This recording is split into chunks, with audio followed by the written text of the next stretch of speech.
Hey everyone, before we dive right into the action, I just wanted to let you know that all the opening theory used in this series can be found in my latest London system course, will be the first link in the description. Getting the white pieces, facing an 800, gonna be trying out another London end. I still believe we're very likely to face the Chigorin, in case they play one d5.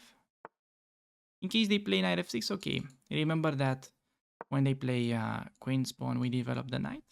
I guess knight f6 you could also develop the knight, but in my course, I favor the move bishop f4 a bit because it gives us options to either play Jobava with knight c3 or in some lines, like if they're playing c5, we can go, whoops, sorry, I just tried to do something here. If they're playing c5, the point was to go e3 and a lot of the times you will just get back into the normal lines after d5. So after e6, just gonna do e3.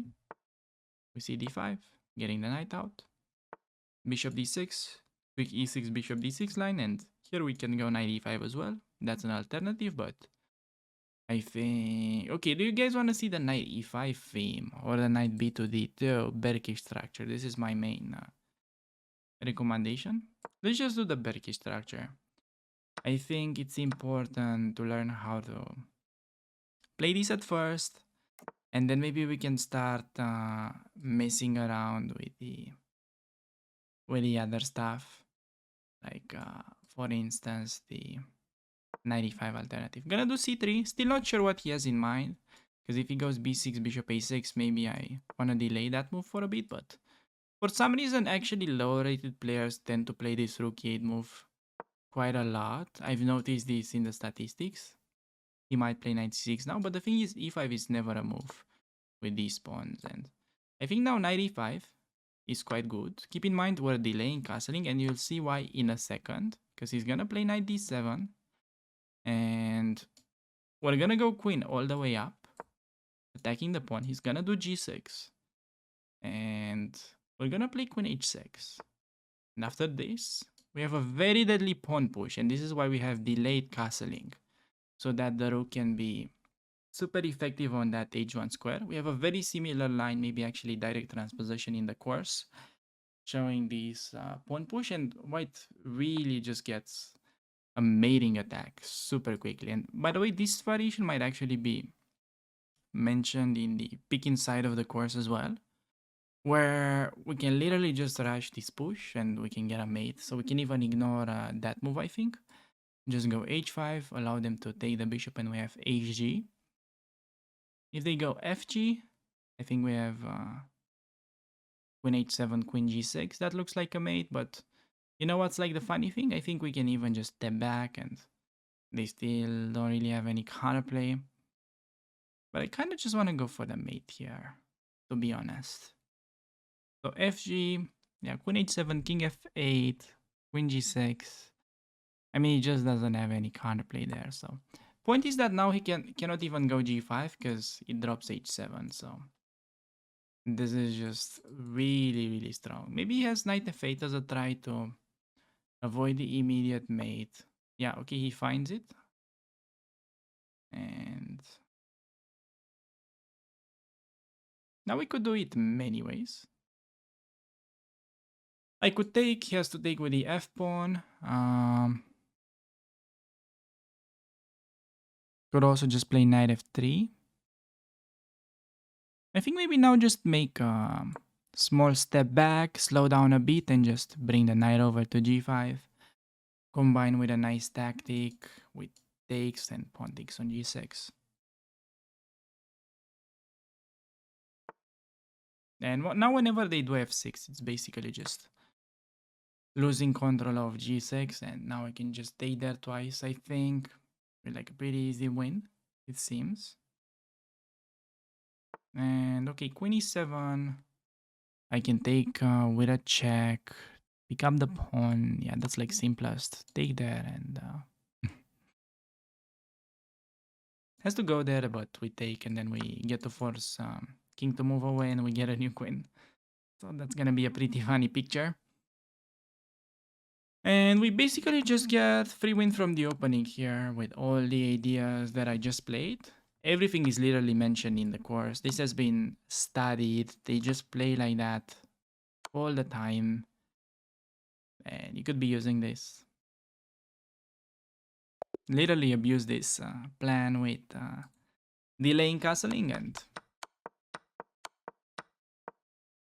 here, I mean, it's probably like a plus 10 or something if we turn on the engine.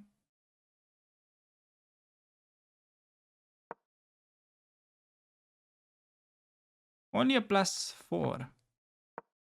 Wait, okay, this engine is probably weaker. Oh. Yeah, now this is just like kind of crashing. So, yeah, I think this was pretty good, everything that we did. Like, if he takes bishop, there's no way he can survive. Oh, there's mating too. Gosh, I forgot that there is queen g7 or rook h7 mate. That was silly. I was calculating queen g6 for some reason and knew this was a mate, but I missed like the quicker mate there. Getting the white pieces and gonna be trying out the London system. Actually, let me get my mic closer so you can hear me better. Why am I not doing this? Yeah, like get the mic a little closer. Yeah, I think you can actually hear me much better now.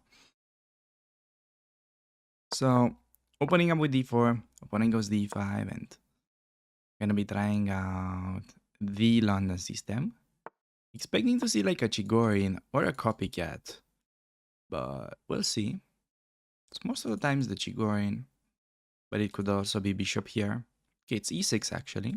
Just gonna do e3. And bishop d6 is a line, c5 is a move. Alright, my opponent 800 and plays the c5 main line. Interesting stuff. Let's see what he has in mind. Will he play queen b6, rook b1? Looks like he does. He's going for Benjamin Gledura's lifetime repertoire. He gives that line. We have it in the course as well. Okay. Expecting to have a fun game. Let's see. So far, opponent's been playing only normal moves. Now, knight h5, it's something that's mentioned in the course. We go dc. Against that, just bishop d3, honestly.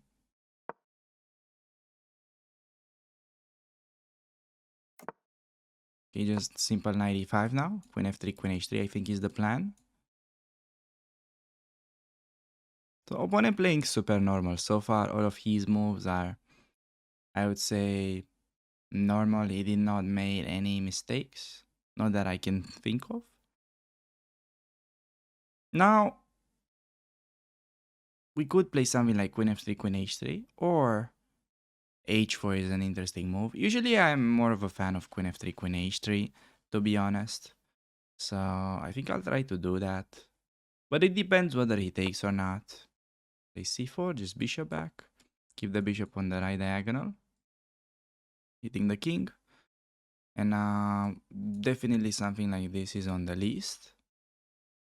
I don't think c4 is a great move because it's no longer keeping pressure on the d4 square. So even though, let's say, his play was not super obvious, I have a feeling like typically it's better to keep tension in the center. But okay, what he does makes some sense now because he's planning to reroute the knight. So still not really sure what is going on because all of my opponent's moves are making sense, which is definitely a bit unusual for an 800. Just attacking these. f5 or g6 is expected. If f5 we go g4. If g6 maybe even queen h6.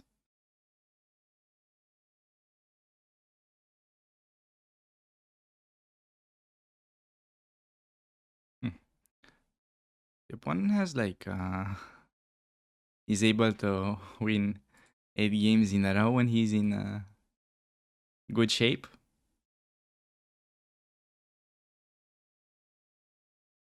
Hoping he's not in that good shape though. Strong 8 hando. Indeed, and thinking quite a lot.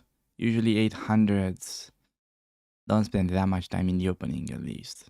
They usually play fast until they blunder, and now then they go into the tank. But opponent taking a lot of time on each move.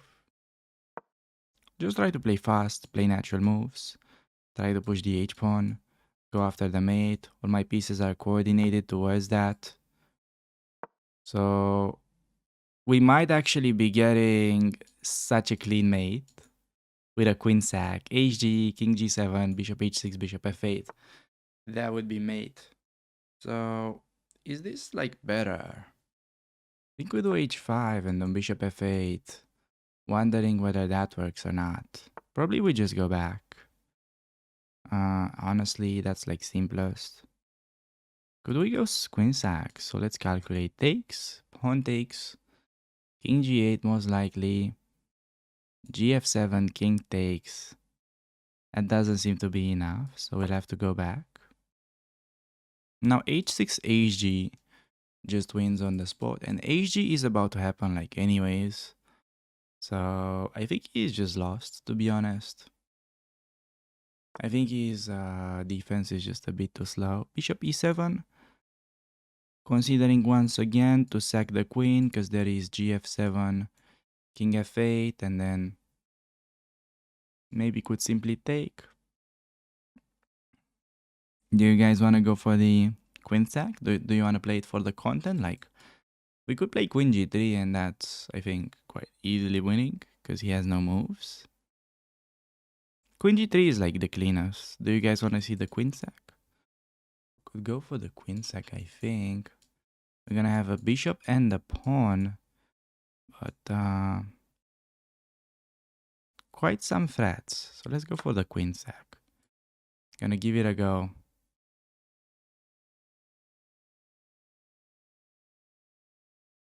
Expecting this move. My point is that bishop will protect the rook. Let's go for the queen sack. Everyone wants to see the queen sack. Gosh, but it's so unnecessary, guys. Usually in your games, I would recommend not to go for the queen sack, as long as you're sure it's mating. Here I'm more like sacking the queen intuitively, to be honest, but we'll see. I think it might work out. His king is kind of trapped in a box. Come on, he doesn't even take the queen. Jeez.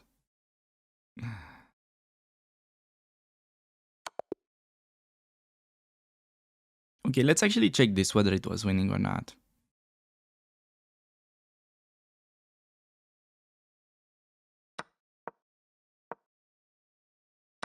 See, brilliant move, guys. Let's go. At least it was like brilliant. Rule number 1, always sack the queen given the opportunity. See, I figured out this is mate because we're threatening these. So like he moves the rook. This would have been actually nice to get on the board because we mate since there is double check. But too bad opponent didn't take the queen. Hey everybody, thanks a lot for making it this far into the video. And if you're interested in checking out my London system course, will be the first link in description. So thanks again, and I'll see you around on the channel. Take care.